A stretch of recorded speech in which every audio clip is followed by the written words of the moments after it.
What was the one decision that you made that changed the entire trajectory of your life? I'll go first. I skipped the damn wedding. We went to the Justice of the Peace.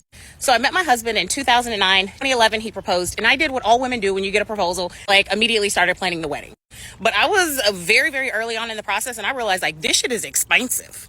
We didn't come from families that could help us out at all and contribute to the wedding, so all of the money for everything would have come out of our pockets. I went to him and I was like, baby, like, is this wedding that important to you? And he was like, no, I was doing this for you. Like, I don't care about a wedding, and I don't care about a wedding either. At that point, we had about $12,000 in the bank, so I was like, let's see if we can buy a house. And the only reason that we even had $12,000 in our bank account was because we had gotten $8,000 for my short-term disability when I went out on maternity leave and had my baby. I don't know how much it costs to buy a house. I don't even know what that process looks like, but let's go and see if we can get approved for a mortgage. Spoiler alert, we got approved for the mortgage. So we closed on our first house in July of 2012 for $256,000. But then we was bumping uglies, and then I got pregnant again, and this house didn't work anymore. So we sold that house for $325,000 and decided to downgrade so that we could save monthly on our expenses. So then we bought a house for $180,000. We were able to save for about 18 months. My husband got a promotion. I got a promotion. We both got raises, and we were like, okay, we can go ball out. We can get something more expensive than this now. Sold that house that we bought for $180,000 for $280,000 less than 2 years later, and bought a house for $329,000. Stayed in that house for about 3.5 years. We sold that house that we bought for $329,000 for $435,000. Fast forward about a year and a half after we sold that last house, I'm like, babe, quit your job. Like, let's just do this shit together. So he started our investment company, and because we had about $75,000 of cash left over from all of those sales and the equity that we'd taken out of those houses when we sold them, as well as just, money that we'd saved over all of those years, we were able to start flipping in a really, really good position. Like, we had $75,000 cash that like we could do away with and didn't need to see for a little while. And we had a plan this whole time, which was to start flipping and use our $75,000, but to flip as many houses as we could. Then moving forward, we could ultimately raise private capital and we wouldn't have to use our own money anymore. We turned that $75,000 into $250,000. And then we were able to basically go and match that with capital that we raised from others, because we could show them, oh, we've already flipped like 4 houses. This is how it looked. This is the financials. We know what we're doing. We have a crew. We have all of the things. It was game on. So yeah, I ain't telling you to skip the wedding. If you want to have an extravagant wedding, have an extravagant wedding. But also don't come for me on this page. Like the comments that I see, these same people that choose to have the extravagant weddings come on here and they're like, well, everybody doesn't have the same opportunity. Like, we were fucking broke, but we were strategic. This also took years. This was not something that happened really fast. And we made sure that we prioritized what was important to us. We didn't take vacations. We did what we had to do because ultimately we knew that within a decade or so, we wanted our life to look a certain way. It's a grind, it's a build, but you can do it. Just have a little bit of strategy behind you. So would you skip the wedding and buy the house? Or are you gonna have your big ass wedding? What you gonna do? If I could go back and tell my 20-year-old self something, it would be, do not try to flex. Do not try to prove that you're not cheap, that you have it. Like, that doesn't matter. None of that stuff matters. Now in my 40s, I'm looking at my investments. I'm looking at my real estate. What do I have in my account? What do I have projected for retirement because of what I built in my 20s, 30s, and now? If there's one lesson women over 60 repeat over and over, it's this: nobody is coming to rescue your future. And strangely enough, that's not depressing. It's one of the most freeing things you'll ever realize. Because once you stop waiting for the perfect partner, the perfect salary, or that magical moment when life finally starts, you begin building something nobody can take away. Coming from somebody who's made $9 million in the last almost 3 years, I want to share something with you because this is something that a lot of successful people don't tell you. Before you become successful, you have to hit rock bottom to level up. Like, right before the success happens, you feel like your world is falling apart. Maybe it's getting rid of the relationship, maybe it's you lost that job, or you're going through hardship. You have to go through something to be able to level up. It's only God preparing you. And let me share with you some of the moments that I went through so you can understand what I mean. Before I started my business, I was trying to figure out how to cover rent. I had gone through my savings. I have 2 kids, and I had to kind of be in that survival mode to allow myself to be like, okay, time to try something new. So I had to hit rock bottom to level up and allow myself to look at something new, where now it's become a multi-7-figure business. While I was growing my business and finally feeling like, okay, like I'm making it, I had another course try to sue me, and this is something that I've never dealt with before, so you can imagine how scary it could be. And in that time I felt like, here we go again, like I'm hitting rock bottom, this is gonna affect my brand, this is gonna affect my business. And I'll never forget my dad's words. He was like, do you not see what's happening here? Like, God is literally preparing you. Like, you have to go through this to get to that next level. You're gonna make more money, you're probably gonna deal with other problems, so this is only preparing you. And that is exactly what happened. Nothing happened with that, and my business flourished to another level. And just like that, I've gone through so many different things in business in the last 3 years, and I can tell you that every single time I felt stuck, I felt like I was hitting rock bottom, I felt like I might lose it all, God provided and made sure that I flourish in front of the people that wanted to see me fail.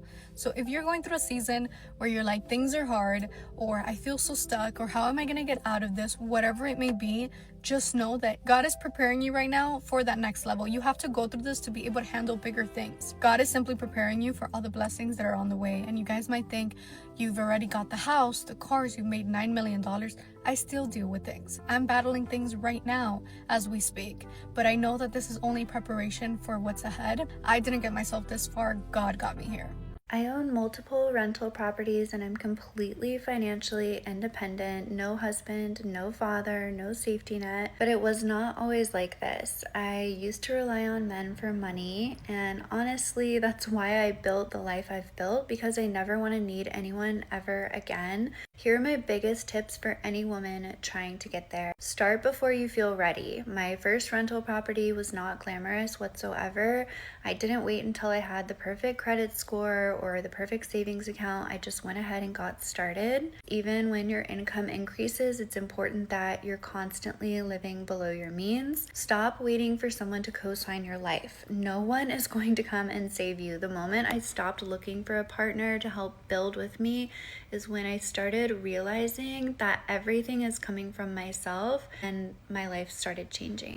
If you think rest is a reward, you're still performing for survival. Let that sink in. I heard this woman on TikTok the other day say, women with money own robes and women without don't. And I'm not talking about income, I'm talking about energy. Because the robe is what she slips into when she's decided her rest is non-negotiable. It's the softness she wears when she's choosing herself. When she's no longer running from task to task like the world is gonna fall apart if she takes a freaking breath. Before the notifications, before the laundry, before the guilt. We were raised to fear stillness, taught that comfort had to be earned, that softness made you weak, that rest was a privilege for later. So we rushed through everything, shower, the coffee, the conversation with ourselves. But the women who've healed their hustle, they move slower on purpose. They linger, they pour on lotion like prayer, they light a candle like it's ceremony. They wrap themselves in softness like it's armor. That's the robe theory. It's not fabric, it's frequency. The robe represents margin, a boundary between who you are and what the world demands you be. It says I can exist without producing. I can rest without permission. That's peace. In fact, that's wealth you don't have to earn, only reclaim. So here's your invitation. Find your version of the robe. Maybe it's a morning ritual. Maybe it's an hour with no noise, no obligations, no phone calls. Whatever it is, treat it like currency. Because luxury isn't about what you buy. It's how softly you live within yourself. So go wear your peace like it was made for you. You're not looking for a husband. You're looking for an exit strategy. And that mindset is dangerous. Some women are waiting for a rich man to change their lives while doing nothing to change it themselves. No skills, no growth, no independence. Just hope that one day a successful man will show up and fix everything. But here's the uncomfortable truth. High-value men don't look for projects. They look for partners who are building something, partners who are growing, partners who bring value, not just expectations. Because the moment someone else becomes your entire plan for survival, you give your power away. That person who funds your life can control your life. So maybe the real question isn't, where do I find a wealthy man? Maybe the real question is, if nobody came to save me, who would I become? I made $2.9 million in 1 month legally. And if I could give you 3 pieces of advice, it would be: number 1, follow the leader. Invest in coaching and consulting. Yes, I know, pull yourself up by your bootstraps and Google it. But Google never gives you a very clear roadmap. A coach will save you time and failures. Find someone who started where you are. Number 2, sell your experiences. Create something based on your life experience and knowledge. The best product is just you. Push out there to the world. Let's just say, for example, you've been married 25 years. There's thousands of people who want to know exactly how to find love, get married, and stay married. Number 3, put a price tag on it. No, we are not talking about the $3.99. There's no way to become a millionaire if you're trying to be affordable. Start creating a fee based on the outcome your clients want to achieve. That's it. And remember, if you didn't come from a wealthy family, allow a wealthy family to come from you. Follow for more tips. A lot of successful women didn't start with wealthy parents or a financial safety net. They started with tiny paychecks, scary decisions, and more determination than confidence. They bought the modest house instead of chasing the picture-perfect wedding. They invested before they felt ready. Money first, love later. And let me explain before you get emotional. Sit down. Today we need to talk about something that women do not want to hear.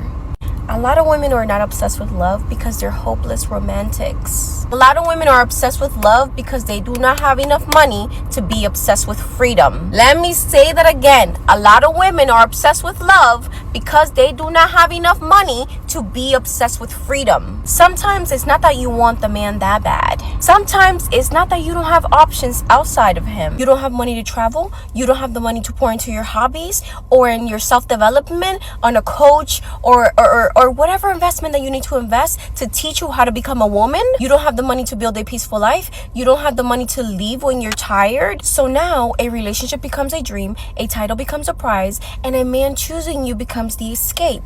This is why I always tell women the most feminine thing you can do is make your own money. Not because you want to be masculine, not because you want to compete with men, not because you don't desire provision, but because money gives a woman nervous system safety. Money gives you options, money gives you space. Money gives you the ability to say, I love you, but I do not need to suffer here. Because let's be honest, a lot of women would not be begging for commitment if they had a beautiful life to return to. A lot of women would not tolerate bare minimum if they had the resources to go where they feel alive. A lot of women would not stay in marriages, relationships, situationships, or dynamics that are draining them if leaving did not feel financially terrifying. That is the part that nobody wants to talk about. Obviously, you must pair this with doing inner work and working on yourself and personal development, not just money. You have to work on your inside because whatever's inside is what's going to come out of you. Okay? People project how you feel about yourself. They just affirm you through what you believe about subconsciously about yourself. Love is beautiful, but love without options can turn into survival. Love without money can turn into dependence. And love without self-trust can turn into captivity. This is why I don't just teach women to be soft. I teach women to be soft and sovereign. Because softness without resources will have you at the mercy of whoever is paying the bills. And I don't want women performing femininity from a place of fear. I want women embodying femininity from a place of power. Because when you have your own money, dating feels different, motherhood feels different, marriage feels different, leaving feels different. and receiving feels different because you're not choosing from desperation anymore. You are choosing from overflow. So yes, desire marriage, desire love, desire provision, desire romance, but never build a life where your peace depends on a man being good to you. That is not femininity. That is a hostage situation with lip gloss on. This is exactly why I created the Feminine Reset. Because before you can receive at a higher level, your nervous system needs to stop confusing attachment with safety, because they're two different things. That's why you see women that they have the financial stability, but they keep choosing ain't shit as men, because your nervous system controls your dating patterns. She's used to that type and high and low in a man, so that's why she chooses poor men. This is why doing nervous system work is crucial. This is also why I created the provider magnet, because yes, I want you to receive from men, I want you to be provided for, but I want you to receive these things without losing yourself. So yes, money first, love later, because when a woman has options, her standards become real. Okay, I hope this video helped. I hope it gave you clarity, and I love you. Mwah. Bye.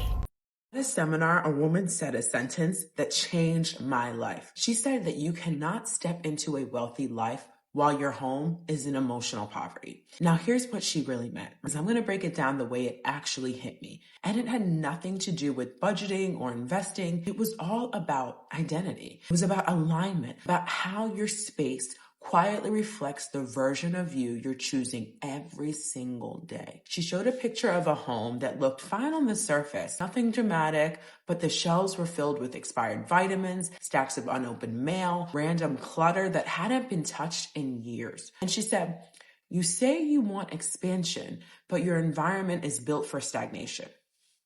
Your space is either preparing you for the next level or it's anchoring you to the last one." And she said something that shifted the entire room. Open your wallet. Are there old receipts, worn out cards, scraps of paper from months ago? She said, this is survival energy. You're holding on to everything, including versions of yourself that already expired. That part stayed with me because so many people say they want overflow, but they organize their life around lack. Then she talked about the kitchen. Plastic containers with missing lids, chipped mugs, drawers that barely close. And she said, wealth isn't just numbers, it's standards. It's how you treat yourself when no one is watching. You don't build abundance by gripping tighter. You build it by deciding that you deserve better, even in the smallest of details. And then she told a story about a woman who cleared out everything tied to an old identity. She cleared out old clothes, old paperwork, old emotional attachments, and within weeks, an opportunity that passed her by came back around, not because of magic, but because she finally had capacity. Then she said, chaos isn't personality, it's avoidance. And that one hit because we love calling it creativity. We love calling it busy, but sometimes it's just fair dressed up as productivity. And the final line was this: don't ask for prosperity until you know how to hold peace, because abundance doesn't land where there's tension, it lands where there's space. And at the end of the day, it's not about cleaning your house. It's about becoming the version of you who feels worthy of beauty, order, calm, and overflow. And if you're serious about building wealth financially, emotionally, spiritually, your environment has to match your standards. Let me know if this shifted something in you too. I'm going to be sharing a lot more about how to build wealth from identity first, income second, because the external always follows the internal. As a woman, your best revenge is your paper, and the real soft life is having your own money. As an ambitious woman in my 20s, there are 3 assets that I'm focused on building because I believe they're what create real freedom. Number 1 are skills that make me money, because the more skills you have, the more valuable you become. The more valuable you become, the more opportunities you attract. Number 2 is building something that I own. And for me, that's content and a business, but for you, that could be equity in a company, investments, stocks, real estate. Ownership is what gives you that real soft life because it allows you to make your money at scale and provides leverage. 3 is financial literacy. It is so important that you know your numbers and that you have a close, intimate relationship with your finances. You should know how much you're spending, how much you're saving, and exactly where your money is going. You cannot build a big, soft life for yourself if you do not understand how money works and where your money is going. They lived below their means while everyone else was trying to look rich on social media. Spoiler alert, pretending to be rich has never made anyone rich. Here's the funny part. Your 25-year-old self thinks success looks glamorous. Designer handbags, luxury vacations, fancy brunches with avocado toast that somehow cost $20. Your 60-year-old self is over there smiling because she knows real luxury is checking your bank account and not getting heart palpitations. That's the glow up nobody posts. So I'm going to tell you why you need to let go of family and friends if you're going to create wealth. Don't come at me. You're not going to love this, but if you get to the end, I promise you it's all going to make sense. So if you understand energy, if you understand that everything is energy and every person is energy and that energy is contagious and attaches itself to each one of us, then you will understand why toxic people, negative people, whether they are family, whether they are friends, have an effect on your ability to scale and to create wealth successfully, easily, and effortlessly. If you are surrounded by negative people, by toxic energy in a toxic environment, it is an opposing force to what you want to create for your life, if that is creating wealth. You cannot have both. It will not happen. It will be an uphill battle and you will struggle the entire time and never reach your goal. It's impossible to have that energy attached to you and you are climbing in this positive energy and these positive vibes and these positive vibrations. You're a human being. It will have an impact on your ability to stay in a high vibrational frequency so that money, wealth, abundance will find you. So let me make this disclaimer because y'all tend to like to come at me for things that I have not even said. If you are in a positive environment and you have positive family members and friends supporting you towards your goal, then great. I'm not talking about those people. I'm talking about the toxic boyfriend, husband that is so negative, and no matter what you do, they pull you back and they don't want you to excel, be better, and to thrive, to achieve your wealth potential and your wealth goals. I'm talking about the friend that when you say you've taken a step to invest in real estate, they're looking at you side eye like, you crazy. Like, why would you do that? Why would you put your money there? That's who I'm talking about. I'm talking about the people who will not be happy for you when you start to grow. That means they need to go. Deuces to those people, family or friends. They can be at a distance. They just don't have to be close to you because you will not be able to fulfill your goal of creating wealth with negative and toxic people connected to your soul. It will destroy you and kill your ability to achieve your dreams. I always say, everyone can't go with you. Everyone can't go. Everyone will not be sitting at that table with you, sis, when you make it to the top. You'll be surprised. The people that are around you, most of them will not be there. I have lived it personally. So you got to let go to negative and toxic people. You're never going to become wealthy if you have to live off your own labor, unless that labor is some massively skillful thing like brain surgery or professional basketball. If you're the everyday person and you didn't inherit a boatload of money, then you probably need to be a business owner. And like I said, not the kind of business owner that is just a guy in a lawnmower, because he's never going to make enough money to ever build up wealth. You've got to have people working below you that are also building wealth. And I'm not suggesting multi-level marketing because that's horse shit. That is a scam, because whoever got you in it, they're the ones making the money. And the likelihood that you're going to be the one at the top of the pyramid, pretty slim. But there's a lot of other businesses. Obviously, the internet has created a bunch of opportunity for people. I mean, as you know, we know somebody who makes their living on the internet, literally playing roulette games, playing slot machines on the internet. Oh, there's something else you can do that involves this that makes pretty good money, but I wouldn't recommend that either. No judgment though. But you can make money doing just about anything, and you want something that is going to compound, just like making your savings, just like compounding your savings for growth. You have to do the same thing where I'm going to put in 1 hour, but down the line, I'm going to be able to capitalize further on that. I'm not interested in building wealth to prove something. I'm not interested in building wealth as a status symbol or a status marker or a way to win a game that I never agreed to play. I am building wealth because I have looked at the data for women, the personal data, the economic data, and the historical data, and I have decided that it is not safe to be financially dependent on anything or anyone. Not a corporation, not a partner, not the government, especially. The only system that I can depend on, that I can trust, that I can rely on is the system within me. I left corporate before it was popular. I went to Bali, I did the Eat, Pray, Love love journey before it was a part of all the brand stuff. And people thought I was crazy. They thought that I was making a mistake. I could see data that they couldn't see yet. And now I'm making the next version of that decision. Now I'm building something. I'm building an economy around my own intellectual property, my lived wisdom. That's my leverage, my identity is what I'm using to build that. My identity is the asset, not borrowed credibility, not borrowed frameworks, not borrowed stability. It's mine. Because here's what I've come to learn about wealth for women. It's not just a luxury and it's not ambition. It's not a personality trait that's reserved for a specific type of woman. It is a survival strategy. When you are sovereign, especially financially, no one can coerce you. Not an employer, not a partner, not an institution. The moment that you rely on any of those things for survival, they have access to your compliance. And compliance, especially the kind that we're taught as women, quiet, professional, small, meek, is the most expensive thing that a woman can offer. This is not about money in an account or a title. This is about creating freedom, slow mornings, the ability to live anywhere, to explore new things when I feel called to explore them, to evolve without having to ask for permission, to get paid extraordinarily well for my ideas, not my hours, my performance, or my compliance, and to do it all from an energy that feels good to me, not from an energy of survival or proving, even though it's a survival strategy. It's from the energy of someone who's already decided who she is and what she's worth.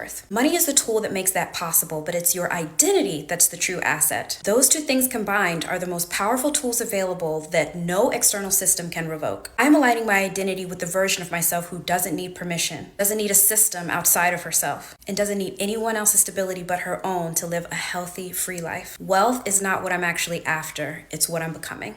Where are all my girls who grew up poor or part of the working class and have been able to elevate themselves to the middle class or upper middle class? Because it's time that we sit down now and really reflect on how far we've come. Especially if you're in your 30s, you probably already know that you spent most of your 20s grinding and hustling. And a lot of times it's hard for us to sit back and really reflect like, dang, growing up, we really did not have it like that.